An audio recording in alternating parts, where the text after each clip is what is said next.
When Aaron first asked us to produce a video of our own personal testimony of what we're learning during the sheltering in and the challenge of the pandemic, I immediately thought, no, not me. I'm struggling with contentment as it is, and anything I might have to say would be very discouraging. So I laid the idea aside and continued to wrestle with God over the drudgery of each day.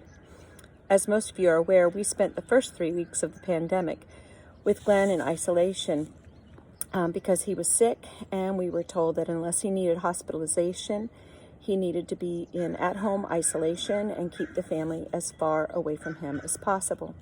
So that's what we did.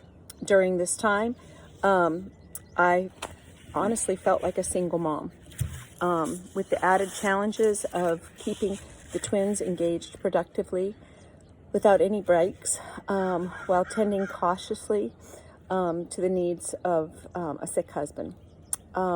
So a struggle of discontent began to rise to the surface.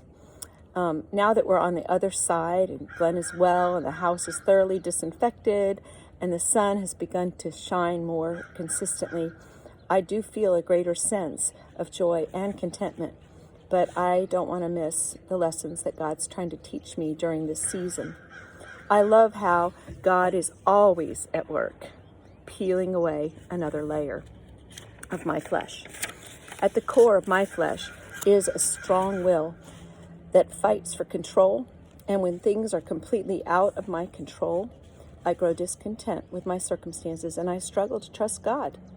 So if you ask me what I'm learning in the midst of this trial, I'll answer like this.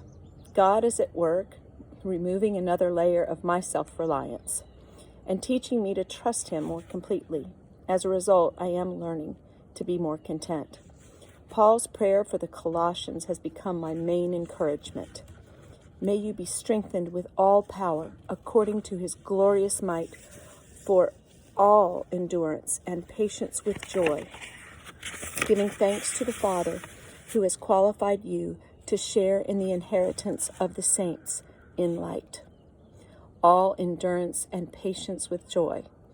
I have a long way to go in this lesson, but God, by His grace and through the power of the Holy Spirit and the treasure of His Word, is so faithful to sustain me and strengthen me as He continues to peel back the layers.